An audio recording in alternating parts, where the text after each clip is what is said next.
mundo globalizado con 7.097 idiomas, la comunicación entre empresas y sus clientes es cada día más importante. Traductalia lleva 20 años prestando los servicios de traducción a empresas de los sectores de las ciencias, tecnología y finanzas. Nuestro equipo de profesionales trabaja con rapidez, calidad y a precios competitivos. Traductalia, tu empresa de traducciones.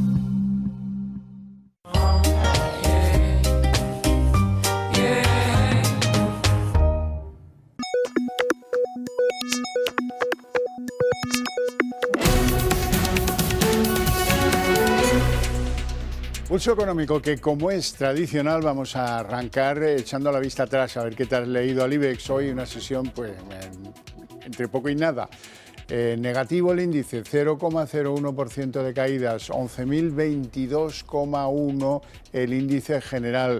Algunos valores, luego hablaremos de ello, pero algunos valores se han aprovechado el día y bien.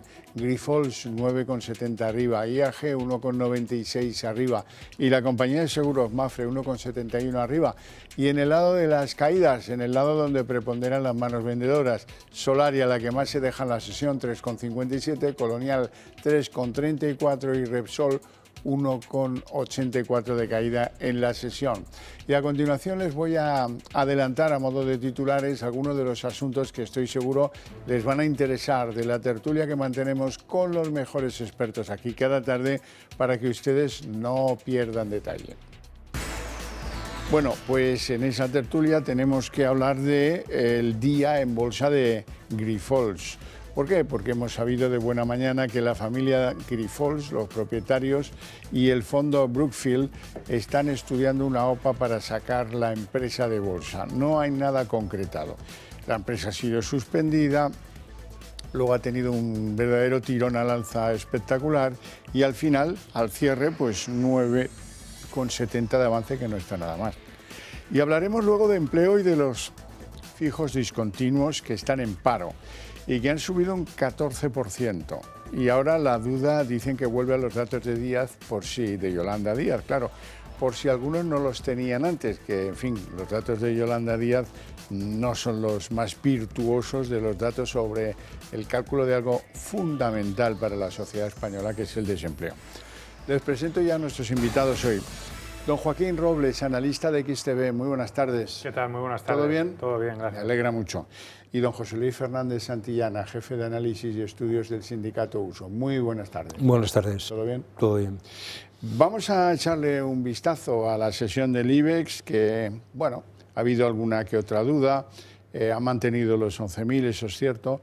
El vuelco electoral que se ha prodigado en Francia tampoco ha tenido un gran efecto a ojos o a la hora de ver cómo vienen los datos de la sesión.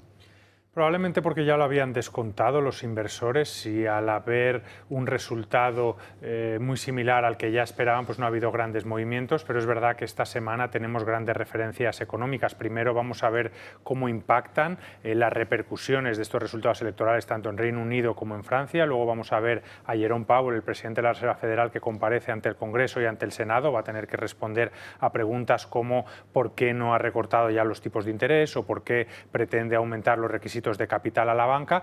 Luego también hay datos muy importantes, el IPC en Estados Unidos, que se espera una nueva desaceleración al 3,1, todavía lejos de ese objetivo del 2%, y ya de cara a finales de semana, el viernes, empieza la temporada de resultados empresariales que marcará tendencia quizá durante las próximas semanas, porque viene a justificar si estas valoraciones, porque hay que recordar que estamos en máximos en casi todas las bolsas, están justificadas.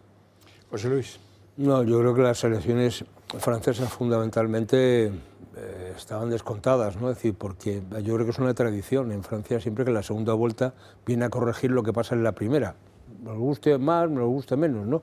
Y más en este caso donde se había anunciado incluso acuerdos entre aquellos que quedaron segundos y terceros para llegar a acuerdos, que es lo que se ha materializado y ha hecho que una de ellas fuerzas fuese la primera. Entonces yo creo que ahí hay tranquilidad, no pasa absolutamente nada. La prima de riesgo francesa está en torno a los 70 puntos, es decir, estamos prácticamente va un poquito por debajo de la nuestra, es decir, que yo creo que no hay grandes incertidumbres por esa línea. Y todavía vamos a ver qué pasa con el Reino Unido, pero yo creo que la política que va a hacer, o se ha anunciado, de acercamiento más hacia Europa, es decir, de alguna manera intentar, entre comillas, con todas las comillas del mundo, rectificar el Brexit, que no se puede rectificar, pero sí con un acercamiento hacia Europa y a políticas más de corte o más próximas a Europa, yo creo que eso puede dar bastante tranquilidad. Y Estados Unidos, pues bueno, veremos ya lo que dice el señor Powell, pero lo que está claro es que le viene muy bien la situación actual de retrasar la bajada de tipos, que es lo que está haciendo. Vamos a ver si finales de octubre coloca una y en diciembre a ver si cae la segunda.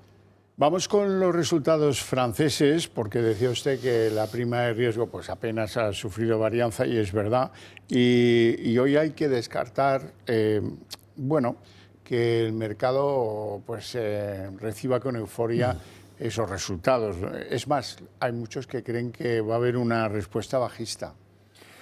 Sí, vamos a ver. Por un lado, es verdad que ha sido positiva la reacción porque se temía a lo mejor a una victoria de la ultraderecha y qué medidas podía adoptar. Hay que tener en cuenta que los mercados siempre son recelosos a la incertidumbre. No es tanto el miedo a lo que puede pasar, sino el miedo al cambio, ¿no? Que es que que cambien las circunstancias. Pero bueno, ahora lo que nos podemos encontrar es con otra situación, la de estancamiento. Es verdad que eso puede alejar ciertas medidas que iban más a favor del gasto público o aumentar el déficit, que puede ser positivo, pero bueno, también puede bloquear otra serie de medidas que son buenas para el buen funcionamiento de la economía francesa.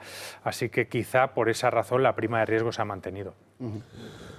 Vamos a ver, es una aventura, ¿no?, lo que puede pasar en Francia, es decir, porque hemos pasado de ese cierto miedo, digamos, a que hubiese una victoria de la parte, digamos, ultraderecha, a tener una dependencia de esa ultraizquierda que lidera Mélenchon, que tampoco es que sea bien recibida en general por la gente que quiere invertir y que tiene que generar confianza en los mercados, ¿no? Ahora mismo yo creo que la gran duda es qué va a pasar con Mélenchon.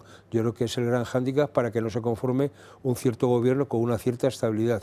En cualquier caso, los franceses, yo no sé si sabios o no, pero tienen un primer año donde no puede haber moción de censura ni repetición electoral, con lo cual el gobierno que salga, el que fuere, tiene un año de tranquilidad, y eso le da también un año de tranquilidad al presidente de la República, que tiene todos los poderes del mundo mundial y alguno más para seguir funcionando. Sí, sí, que ya de normal tiene los que tiene. Sí, no, parece más un rey de la nación que no un presidente moderno. Vamos con la bolsa, y en España hoy hablar de bolsa es hablar de Grifols. ¿Por qué? Porque, bueno, han aparecido más que rumores, lo han reconocido, que efectivamente estaban hablando con el fondo Brookfield a propósito de una OPA de exclusión de la empresa en bolsa.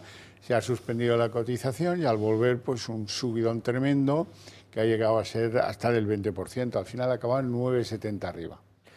Sí, no para de sorprendernos Grifols, y de hecho estamos viendo como todas las semanas son variaciones por lo menos de doble dígito. Hace 2 semanas fue con la rebaja de calificación crediticia, la semana pasada fue con la refinanciación de Scranton, que fue con Oaktree, que es una sociedad que depende del fondo canadiense de Brookfield, y ahora nos encontramos con esta noticia que prepara una OPA de exclusión. Puede ser entendible en el sentido que desde el informe de Gotham City, en el que se le acusaba de irregularidades contables, no ha sido capaz de recuperar la confianza de los inversores. Esto lo que le está llevando es a una mayor dificultad a la hora de conseguir efectivo. Sabemos que sus principales amenazas, de hecho, son el elevado endeudamiento y la dificultad para generar flujos de caja positivo. Para ello ha tenido que vender activos, como el 20% de su filial en Shanghái, y emitir deuda por valor aproximado de 1.600 millones. Esta deuda la ha emitido a unos tipos más altos que la media del mercado, lo que se está poniendo de manifiesto que está teniendo dificultades para llevar a cabo pues su actividad habitual, o por lo menos financiarse igual que el resto de la competencia. Por ello, a lo mejor la familia Grifols, que controla alrededor del 30%, ve en esta estrategia alejarse un poco de ese ruido o de la presión que genera estar cotizando continuamente en los mercados financieros, y tratar de seguir con su plan estratégico de reducir el coste medio del plasma, de reducir la deuda e ir ampliando los vencimientos para no tener esa presión continua. A mí se me escapa lo de Grifol, ¿qué queréis que os diga? Sí, porque... Por lo menos usted lo reconoce. Desde el informe de Gotham, donde al final yo creo que hubo una maniobra de los bajistas, es decir, de carácter especulativo, donde en 2 días hubo una compra a la baja para después revender con posiciones más altas, que es una cosa como bastante elemental, y seguimos con ese juego, ¿no? Es decir, es que, pero en el conjunto de lo que llevamos de año, más o menos, es que yo creo que ha caído un 40%, o sea, dices, oiga, esto o está en una situación, no digo de quiebra, pero con una falta de financiación, una falta de entrada de dinero para funcionar, es decir, de activos financieros que no llegan, ¿no? ¿Y quién invierte ahí? Bueno, pues a partir de ahí vamos a ver si buscamos un mecanismo para salir del mercado y a partir de ahí poder estabilizarnos. Ojalá, yo se lo digo por el tema del empleo y porque cualquier empresa, a mí siempre prefiero que haya una empresa y gente trabajando en ella, que al final una empresa que desaparece y la gente se va a la calle. Pero es que subidas del 10, bajadas del 40, oiga, aquí cómo se come, ¿no? Pues aquí hay alguien que juega y a veces se dice que la bolsa es juego. Sí, sí, muchos están jugando con Grifols. Bueno, don José Luis, los fijos discontinuos que están en paro suben al 14% y eso vuelve a teñir de duda los datos del paro que ofrece el Ministerio de Yolanda Díaz. Hoy, por cierto, hablaba el ministro de Economía, Carlos Cuerpo, a propósito de lo que va a implicar la reforma laboral. Dice que va a reducir en medio punto el desempleo. Esta será, desde luego, y así lo dicen también los expertos, los analistas, otra reforma que nos ayudará a ir avanzando, estimamos que en torno a medio punto en la reducción de esa tasa de desempleo estructural. Y por lo tanto, aunque queda camino por recorrer, como les decía antes, son avances que nos están permitiendo poco a poco ir modernizando, ir mejorando, ir avanzando en estos grandes retos que tenemos por delante. Yo lo que no entiendo es por qué dice nos ayudará y no dice nos ha ayudado. Quiero decir que es que la reforma lleva en vigor desde finales, en diciembre del 2020, empezó a funcionar el 21, 22, 23 y parte del 24. Entonces, ¿todavía nos ha ayudado y nos va a ayudar en futuro? ¿Me lo explica usted un poquito? Porque si no, no lo entiendo mal, la bondad de esa reforma, ¿no? La realidad me parece que es querer vender otra vez miel al colmenero, ¿no? Es decir, la tasa de paro se ha vuelto a incrementar, los últimos datos que daba la EPA, las perspectivas que nos da Europa no son especialmente halagüeñas, tampoco son de descalabro, pero oiga, esto no va bien, ¿no? Y luego la realidad de estos parados discontinuos, que yo digo, porque al final lo que estamos analizando es que cada vez hay más gente que está en esta situación de inactividad por parte de los fijos discontinuos, es decir, el crecimiento, si lo comparamos con el último mes de junio anterior a la reforma, junio del 19, el crecimiento de los inactivos es de un 188%. Y si lo comparamos con el año anterior, o sea, con el 2023, estamos en el 14,7% de crecimiento. Oiga, ¿dónde está la bondad de esta situación, no? Aquí lo que estamos generando es una situación donde el fijo discontinuo en activo, en muchos casos, se tiene que buscar la vida. ¿Qué quiero decir con esto? Que en los periodos de inactividad se busca otro curre, se busca otro empleo, para ser más finos coloquialmente hablando, y estamos en esa situación de desempleo. De los 700.000, 650.000 fijos discontinuos inactivos, puede haber en torno a 200.000, 150, 200.000 que estén realizando otra ocupación. Pero bueno, esto al final acaba maquillando una situación de precariedad auténtica en el empleo.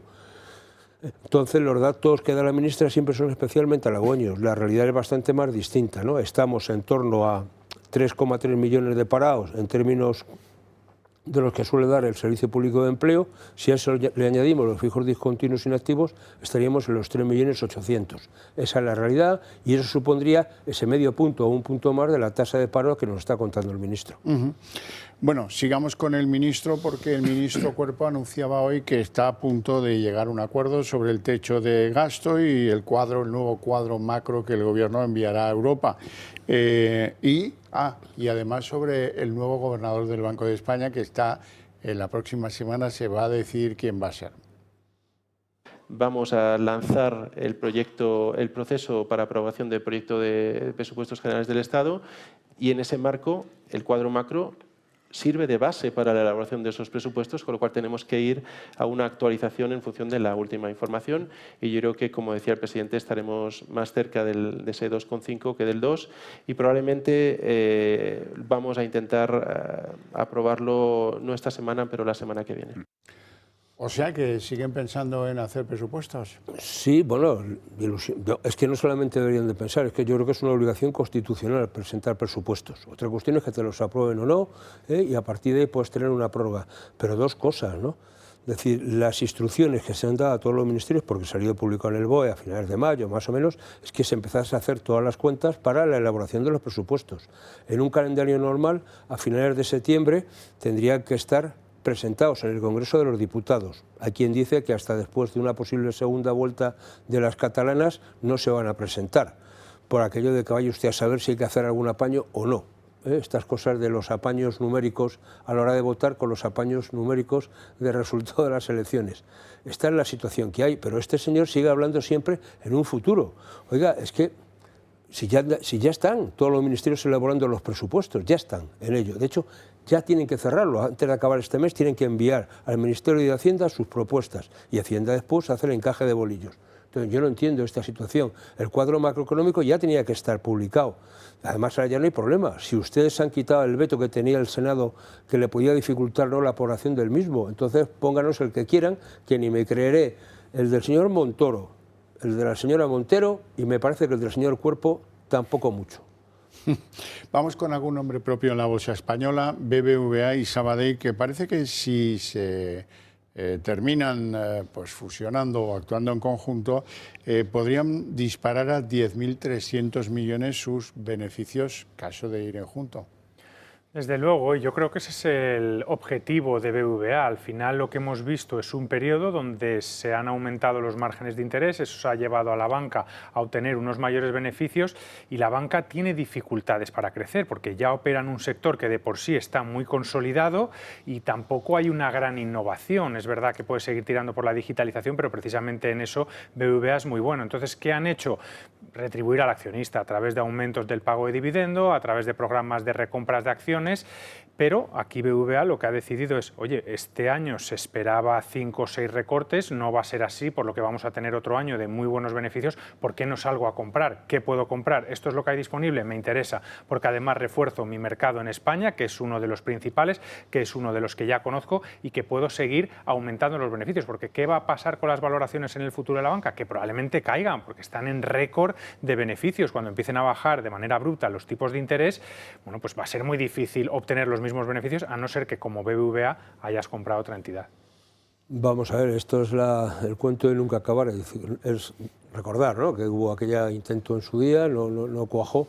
Yo creo que la posición de BBVA está clara, es decir, tiene posibilidades de comprar, le viene bien, complementa su actividad, tanto en España, no solamente por la distribución territorial, sino por el tipo de negocio, es decir, fundamentalmente el Sabadell lo que tiene es mucho negocio con pymes y pequeñas empresas, que seguramente ahí tiene un buen caladero el BBVA para consolidar su posición. Y luego también alguna parte que tiene el Sabadell en el Reino Unido, que también le vendría bien para complementar esa proyección internacional al BBVA y alejarse un poco de la situación turca o latinoamericana, que a veces, bueno, son patas un poco quebradizas. Pero ya está. Ahora, aquí la cuestión de fondo es el accionista del Sabadell, ¿qué dice?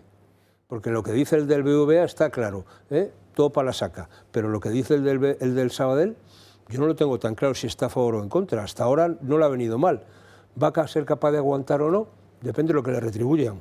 Lo que sí sabemos es lo que opinan los grandes accionistas que están en los dos bancos ya un tiempo, y en la Junta se manifestaron claramente a favor de que el BBVA ope al Sabadell, con lo cual da la sensación de que de una manera o de otra habrá una sola marca en el futuro, ¿no?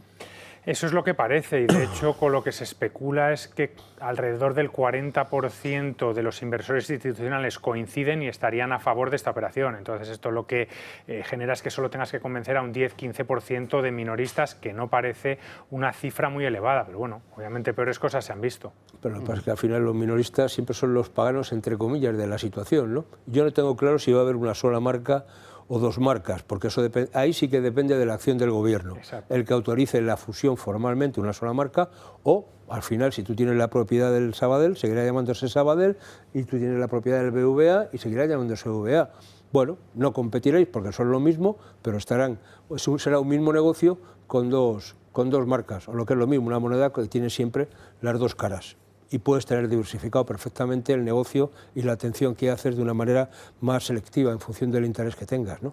Bueno, otro nombre propio, Farmamar, que hoy subía bastante. Al final se ha quedado en agua de borrajas, pero subía bastante. ¿A qué se debe ese subidón? Bueno, la Agencia Europea del Medicamento, que ha revocado una decisión para volver a revisar si puede aceptar la comercialización, en este caso es un medicamento contra el cáncer de médula ósea, y lo que hay que tener en cuenta es cuál es el negocio de las farmacéuticas.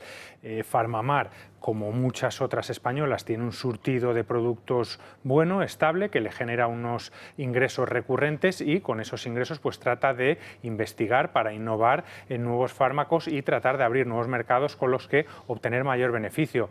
Es verdad que las fortalezas que tiene Farmamar son precisamente que tiene un buen surtido de medicamentos y que tiene unas finanzas muy sólidas, pero en lo que va de año, a pesar de esta subida, va cayendo cerca de un 20% por otro tipo de factores muy típicos de las farmacéuticas, que es: se le ha acabado una patente de un medicamento, ya no va a obtener tantos ingresos por ahí, el beneficio se ha desplomado en el primer trimestre cerca de un 95%, y la falta de nuevos fármacos, de nuevos medicamentos que puedan impulsar el precio de la acción. Así que, aunque nos parece una buena opción en el medio y largo plazo, va a seguir condicionada a los próximos desarrollos. Sí, no, es que es así, es decir, si sale el nuevo fármaco, pues estupendo, y eso da, y si no, a la medida que pasa el tiempo, pierdes la exclusividad, con lo cual eso hace que tus beneficios directamente decaigan. Bueno, eso es el riesgo de las farmacéuticas. Lo que sucede es que yo creo que en España, dentro de lo que cabe, son bastante estables y tienen, yo creo que, bastante buen prestigio en este ámbito, ¿no? Esto no ha habido ninguna cosa escandalosa, por decirlo así, con ninguno de estos productos, y eso da una cierta tranquilidad, diríamos, al usuario final, ¿no? Es decir, no quiero entrar con el tema de las vacunas porque nos iríamos a otro tipo de compañías, pero a veces... Vamos al sector del lujo, donde la perfumera y empresa de lujo Puig va a estar en la terna de candidatos a sustituir a la hotelera Meliá en el IBEX a partir del próximo mes. ¿Cómo ven lo de Puig y cómo ven esa sustitución?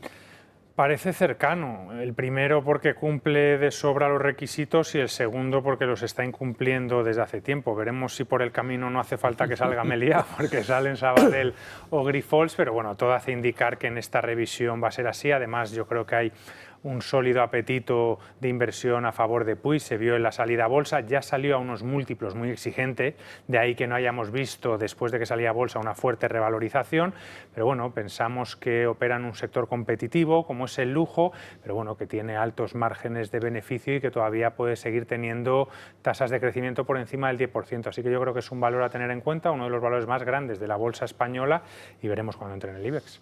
Yo creo que eso tiene toda la pinta de que va a ser así, es decir, yo se saludó muy bien por parte de los mercados la entrada en los mismos de Puig, porque es una buena marca, es decir, tiene tradición, y luego el sector del lujo no decae. Es decir, cuando a veces hablamos de que hay pérdidas de poder adquisitivo y hay diferencias, y todo, ¿vale? Sí, pero para los que no tienen estos productos, los son usuarios de este tipo de productos, habitualmente no tienen ningún problema para seguir comprándolo, ¿no? Por eso me hace mucha gracia a mí, cuando se dice, bueno, el que tiene un Porsche o tiene un coche eléctrico de estos descomunales no tiene ningún problema, lo va a tener teniendo, son los más ecologistas del mundo mundial. El pueblo que tiene una furgoneta de hace 15 años y que tiene que hacer el reparto por el interior de Madrid, pues es el que anda un poco apretado, ¿no?